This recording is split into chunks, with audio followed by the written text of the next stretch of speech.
Les deux hommes se connaissent bien et Benyamin Netanyahou s'est déjà plusieurs fois rendu à Moscou.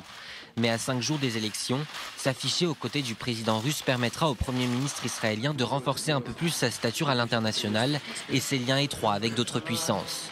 Cette semaine est déjà marquée par la visite de Jair Bolsonaro en Israël, visite au cours de laquelle le président brésilien a annoncé l'ouverture d'un bureau diplomatique à Jérusalem.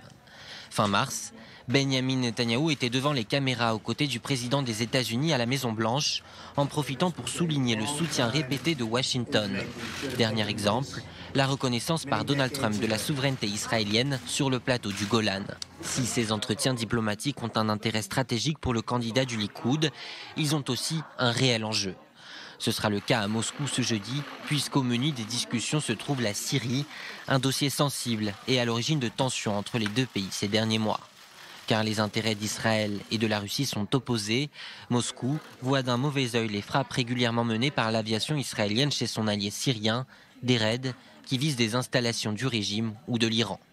Autre sujet, source de désaccord entre Vladimir Poutine et Benyamin Netanyahou, la reconnaissance de la souveraineté israélienne sur le Golan, une décision fermement condamnée par la Russie.